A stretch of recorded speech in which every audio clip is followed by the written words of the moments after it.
आज हम 1857 की क्रांति के बारे में बताएंगे। चूँकि कोचिंग बंद है, लॉकडाउन पीरियड में बोर्ड वोर्ड तो है नहीं, तो ऐसे ही लेक्चर दे रहे हैं। मेन पॉइंट हम रिपीट कर देंगे, क्योंकि पेपर की डेट भी बहुत नज़दीक आ रही है। तो मैं ये चाहूँगा कि आप लोग तो इसको पढ़ें ही पढ़ें। इसके अलावा जितने भी बच्चे हैं, ऐसा कोई ज़रूरी नहीं है कि वो हम लोगों से जुड़े हैं, नहीं जुड़े हैं, कोचिंग में पढ़ते हैं, नहीं पढ़ते हैं, कोई मतलब नहीं। सबको दीजिए, जितना जिसको दे सकते हैं अपने फ्रेंड सर्किल में, जितना जिसका हित हो सके वो करिए। तो 1857 की क्रांति में जो कुछ मेन पॉइंट, जो क्वेश्चन ज़्यादा आते हैं, पहले उसको देख लिया जाए। जैसे कि 1857 की क्रांति के समय ब्रिटेन के प्रधानमंत्री कौन थे? वो पामरस्टन थे। भारत के गवर्नर जनरल उस समय लॉर्ड कैनिंग थे।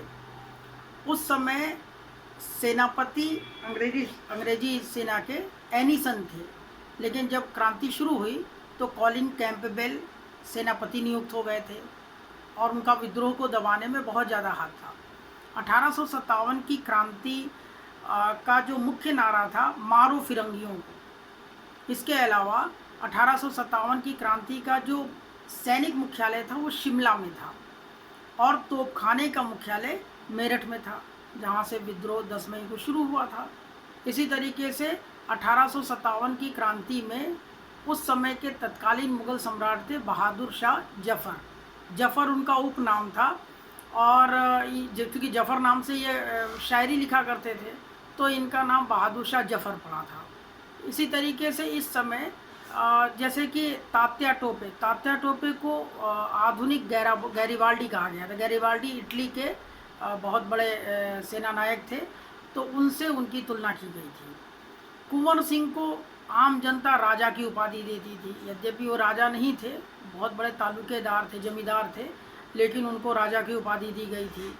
इसी तरीके से बेगम हजरत महल, ये क्वेश्चन बहुत आता है, बेगम हजरत महल को महक परी की उपाधि दी गई थी।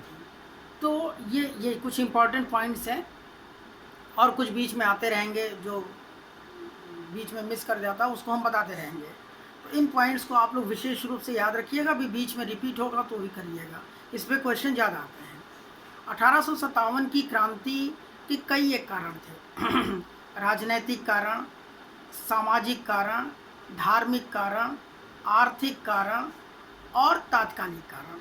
एक कारण और था, सैनिक कारण। सैनिक कारण बहुत महत्वपूर्ण कारण था, क्योंकि बहुत सारे इतिहासकारों ने तो ये भी कहा है कि ये विद्रोह केवल सैनिक विद्रोह था, मतलब सैनिकों की इतनी महत्वपूर्ण भूमिका थी। तो सबसे पहले राजनैतिक कारण जो था वो इस वजह से था क्योंकि उस समय बहादुर शाह जफ़र सम्राट थे, और जब ऑकलैंड आए तो उन्होंने ये कहा कि भाई ऐसा है कि ये सम्राट की पदवी आपकी ज़्यादा दिन नहीं रहेगी। और लॉर्ड कैनिंग ने स्पष्ट रूप से घोषित कर दिया था कि अंतिम बादशाह हैं आप, इसके बाद बादशाह नहीं मिलेंगे, बादशाह की पदवी नहीं होगी, बल्कि राजा रहेंगे। सबको राजा, जैसे सारे राजा हैं वैसे आप भी राजा रहेंगे। लॉर्ड डलहौजी जब आए तो लॉर्ड डलहौजी ने यहाँ तक प्लान कर लिया कि आपको लाल किला छोड़ना होगा। लाल किला बहादुर शाह जफ़र का आवास था, और उसको छोड़ करके आपको कुतुब मीनार के पास रहने का स्थान दे दिया जाएगा। स्थिति यहाँ तक बिगड़ गई कि दीवाने आम और दीवाने खास, उसको भी बंद कर दिया गया, जो लाल किले का मुख्य आकर्षण था और वहाँ पे बैठकें हुआ करती थी, उसको भी बंद कर दिया लॉर्ड डलहौजी ने। इसके बाद डलहौजी की व्यपगत नीति और वेलेजली की सहायक संधि की नीति, ये 1857 की क्रांति के मुख्य कारक थे। वेलेजली की सहायक संधि की नीति और डलहौजी की गोद निषेध प्रथा। वेलेजली की सहायक संधि की नीति जो थी, वैसे इसकी नींव डाल दी थी डुप्ले ने। डुप्ले फ्रांसीसी गवर्नर थे, और जब वहाँ आए भारत में तो उन्होंने हैदराबाद के निजाम से एक प्रकार का समझौता किया था कि हम विदेश नीति और रक्षा नीति अपने हाथ में रखेंगे और आंतरिक शासन आप करिए। इसको एक सही रूप में, एक प्रणाली के रूप में लागू किया था वेलेजली ने। वेलेजली ने कहा कि विदेश नीति और रक्षा नीति हम तय करेंगे, और इस तरीके से राज्यों से उन्होंने समझौता किया। पहला समझौता जो उन्होंने किया था, उन्होंने भी हैदराबाद के निजाम से ही किया था 1798 में, और इस तरीके से वेलेजली ने कई राज्यों से सहायक संधि की नीति लागू की, उनकी विदेश नीति और रक्षा नीति अपने हाथ में ले लिया। और ये कहा कि आंतरिक शासन जैसे आप कर रहे हैं वो वैसे करते रहिए। और वहाँ पर एक सेना रख देते थे, उस सेना का नेतृत्व रेजिडेंट करता था। और होता ये था कि उस सेना का इतना खर्चा होता था कि स्थिति बिगड़ जाती थी, राज्य की आर्थिक स्थिति। और इसके बाद वही सेना अंदर प्रवेश कर जाती थी। जब राज्य की आर्थिक स्थिति गड़बड़ हो तो विद्रोह होने लगते थे। उस विद्रोह को दबाने के नाम पर सेना अंदर घुसती थी और स्थिति होती थी कि उस राज्य पर कब्जा कर लेते थे। यहाँ ये वेलेस्ली की सहायक संधि की नीति थी। दूसरी नीति डलहौजी की, जो बहुत ज़्यादा महत्वपूर्ण थी, जिसको डॉक्ट्रिन ऑफ लैप्स कहा गया था, यानी कि गोद निषेध प्रथा। और राज्यों को लगातार उन्होंने इस बात के लिए दबाव डाला कि भाई अगर आपके बच्चे नहीं हैं, चूँकि हिंदुओं में एक परंपरा थी कि अगर किसी के बच्चे नहीं होते थे तो वो गोद ले लेते थे। आम जनता में भी थी और रजवाड़ों में भी थी। तो राजा जो होते थे उन्होंने क्या किया कि भाई डलहौजी जब आए तो उन्होंने कहा, 1825 में एक अंग्रेज़ों ने नीति घोषित की थी कि हम कोई हस्तक्षेप नहीं करेंगे, आप गोद ले ना ले आपका विषय है। लेकिन डलहौजी आए तो उन्होंने कहा नहीं, हम इसकी स्पष्ट नीति बनाएंगे। और डलहौजी ने स्पष्ट नीति बनाने के अंतर्गत पहला काम तो ये किया कि 3 श्रेणी में राज्यों को बांट दिया। पहली श्रेणी में वो राज्य थे जो पूरी तरह से अंग्रेज़ों के अधीनस्थ थे, अंग्रेज़ों ने क्रिएट किए थे उन राज्यों को। तो उनको कहा कि आप गोद नहीं ले सकते हैं, वो राज्य क्रिएट ही हमने किया है, आपको गोद लेने की अनुमति नहीं होगी। दूसरी श्रेणी में वो राज्य रखे गए जो अंग्रेज़ों के अधीनस्थ थे, उनको कहा गया कि भाई हम आपको अनुमति दे देंगे लेकिन आपको परमिशन लेनी पड़ेगी। और तीसरी श्रेणी में वो राज्य थे जो पूरी तरीके से स्वतंत्र थे, जैसे खासतौर से राजपूताना के राज्य। उनको कहा कि आप गोद लें ना लें आपका विषय, हमसे मतलब नहीं है। लेकिन डलहौजी ने कोई नीति बाद में नहीं मानी और राज्यों को मिलाना शुरू किया गोद निषेध प्रथा के नाम पर। और इसमें सतारा, जैतपुर, संभलपुर, झांसी, उदयपुर, बघात, इस तरीके से राज्यों को मिलाया। ये क्रम है, इसी क्रम में क्वेश्चन आता है कि किस तरीके से राज्यों को मिलाया। यानी कि सतारा, नोट कर लीजिए चाहे तो, सतारा, जैतपुर, संभलपुर, झांसी, उदयपुर, बघात, 4 पूछता है, कभी कभी 5 पूछ लेता है, कभी 3 ही पूछता है। और अवध को भी मिला लिया, क्योंकि अवध में गोद निषेध प्रथा नहीं लागू हो पा रही थी, तो उन्होंने वहाँ पर कुशासन के आधार पर 1856 में उसको मिला लिया। अवध में उस समय नवाब वाजिद अली शाह का शासन था, अंतिम अवध के नवाब थे।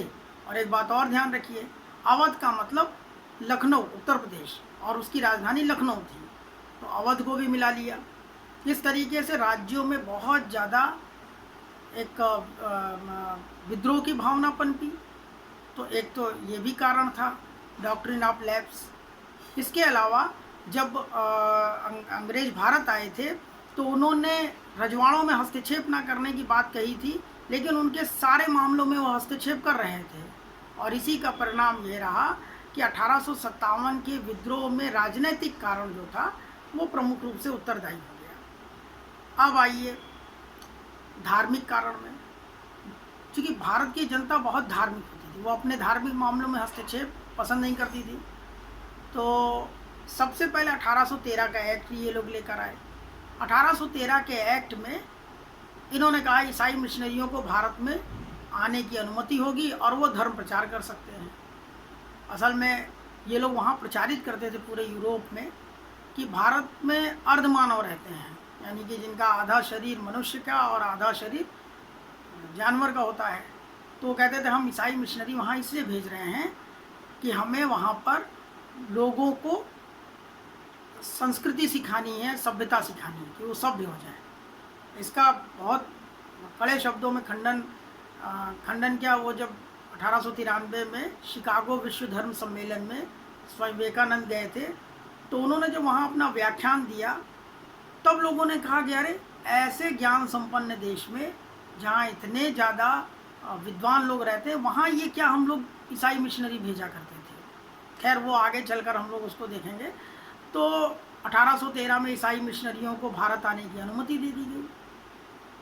1833 का एक्ट आया तो उसमें यह भी अनुमति दे दी गई कि आप धर्म परिवर्तन करा सकते हैं, और बहुत बड़े पैमाने पर धर्म परिवर्तन कराया गया। ये धर्म प्रचार करने के लिए इन्होंने बंगाल के सेरामपुर में एक प्रिंटिंग प्रेस की स्थापना की थी। पहला प्रिंटिंग प्रेस था भारत का बंगाल के सेरामपुर में, और उसमें बाइबिल का अनुवाद कर करके वो लोग उसको भेज रहे थे। तमाम तरीके के पॉम्पलेट छपवाते थे, और जहाँ मेला होता था मंदिरों के बाहर, मस्जिदों के बाहर लोगों को बांटते थे।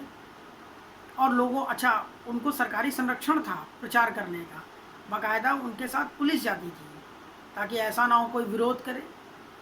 तो इस वजह से वो पुलिस के संरक्षण में ये सब काम हो रहा था। 1833 से धर्म परिवर्तन शुरू हुआ। इस समय governor general Lord William Bentinck थे। ठीक है, 1813 के एक्ट से ईसाई मिशनरियों को आने की अनुमति मिली।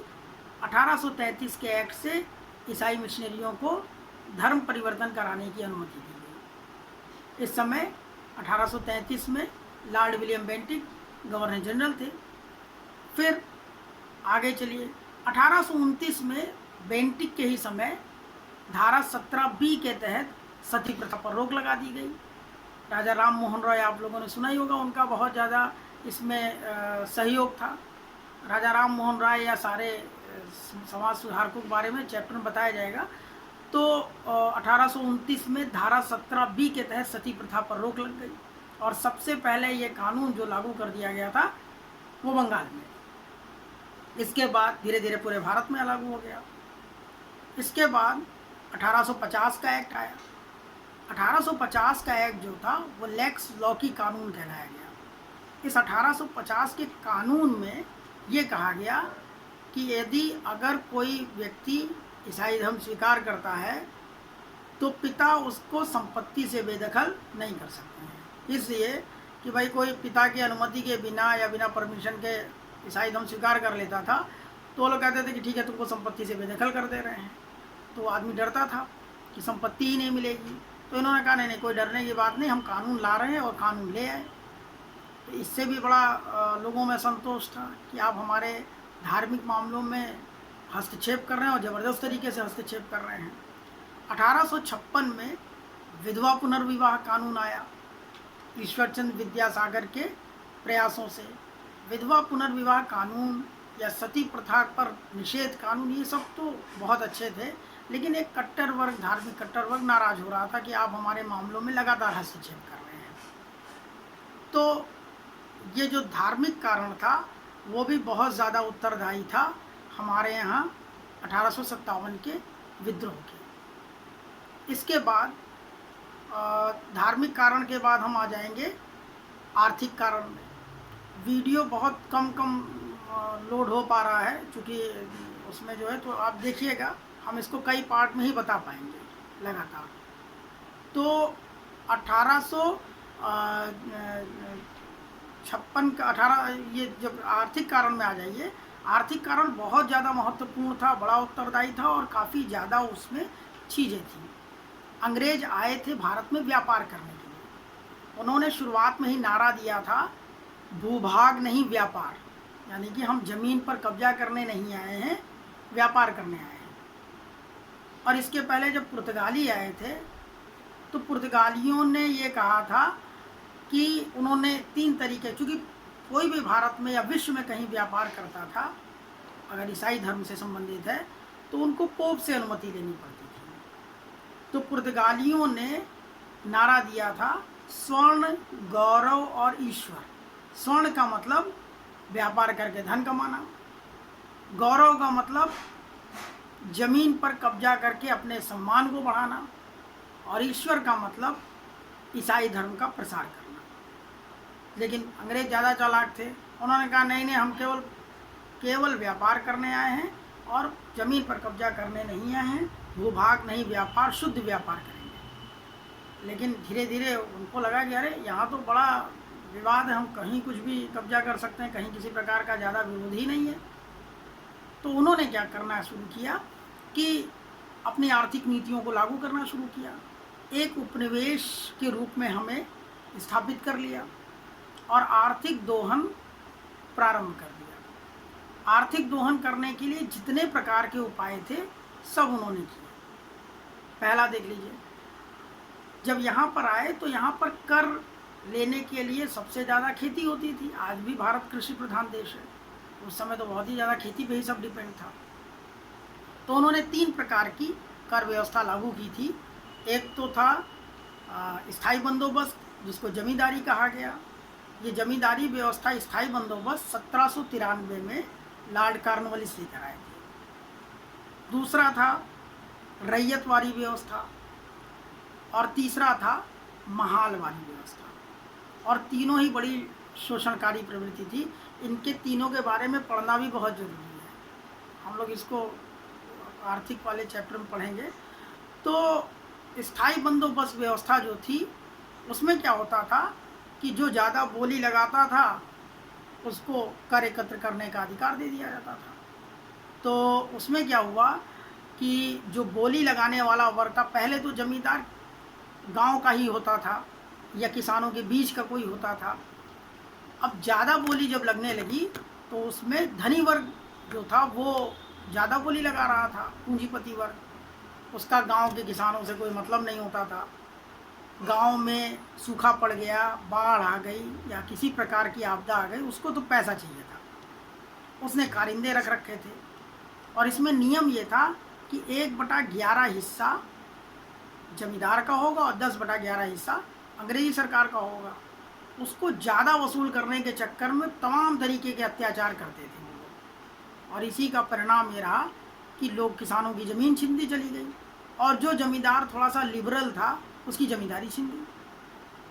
चूँकि एक इनाम कमीशन गठित किया गया था बम्बई में, और उसने बताया था कि अकेले बम्बई प्रांत में 35,000 जागीरों में से 20,000 जागीरें जब्त हो गई, क्योंकि वो समय से टैक्स नहीं जमा कर पाए। जिनकी जमींदारी छीनी वो जमींदार नाराज हो गए। अच्छा, एक कानून उस समय था, सूर्यास्त कानून। सूर्यास्त कानून क्या होता था कि जिस जमींदार को टैक्स जमा करना होता था वो सूर्यास्त के पूर्व, जिस दिन जमा होगा सूर्यास्त के पूर्व जमा कर दो, ठीक है, नहीं जैसे ही सूर्यास्त हुआ जमींदारी छीन गई। ये सूर्यास्त कानून था, एक बड़ा भयानक कानून था। इसको लेकर किसानों में बड़ा, जमींदारों में बड़ा रोष भी था, भय था। तो इस तरीके से जमींदारी छीन गई लोगों की, वो जमींदार नाराज हो गए। दूसरा, अच्छा इसको देखिए, इतना कठोरता से वसूल करते थे कि बरेली में जब कर वसूल कर रहे थे तो वहाँ अकाल पड़ गया था, लेकिन इसके बावजूद 10,74,000 रुपये ज़्यादा कर वसूल किया गया। ये 1812 की घटना थी, 1812-14 की। 10,74,000 रुपये ज़्यादा कर वसूल किया गया और मात्र 10 महीने में वसूल कर दिया गया। सोचिए कितना कठोरता से वसूल किया गया होगा। इटावा के कलेक्टर ने पत्र लिखा सरकार को, बोर्ड ऑफ रेवेन्यू को, कि भाई नहीं कर वसूल हो पा रहा, किसानों के पास नहीं है, केवल घास ही घास है खेतों में। तो वहाँ से जवाब आया कि घास बहुत अच्छी चीज़ है, घास को काटो, उसको बेचो और जो पैसा आए दो, यानी येन केन प्रकरण, हमको धन चाहिए। सोचिए कितना अत्याचार होता होगा। तो इस तरीके से बड़ी शोषणकारी प्रवृत्ति थी। दूसरा, 1853 में हमारे यहाँ लॉर्ड डलहौजी ने रेल का प्रारंभ किया। बम्बई से थाने के बीच में पहला प्रयोग हुआ। रेल का प्रारंभ कोई ऐसा नहीं था कि हमारे हित के लिए किया जा रहा हो। रेलवे का प्रारंभ इसलिए किया गया था कि अंग्रेज जो माल तैयार करके ला रहे थे बंदरगाहों तक इंग्लैंड से, उसको कैसे गांव-गांव तक पहुंचाया जाए। तो ट्रेन के माध्यम से गांव-गांव तक पहुंचाया जा रहा था। तो अब जो है कि वो जो है गांव-गांव पहुंचाने के लिए, हमारे कुटीर उद्योगों को नष्ट करने के लिए ये किया गया था। तो इस तरीके से वो गांव-गांव पहुंच रहा था, हमारा कुटीर उद्योग नष्ट हो रहा था। क्योंकि हमारे यहाँ हाथ से कपड़े बुने जाते थे और ये अच्छे कपड़े थे जो ब्रिटेन से आ रहे थे, सस्ते भी हो रहे थे। उसको करने के लिए, नष्ट करने के लिए शुरू किया गया। अगले वीडियो में जो है फिर हम आपको बताते हैं।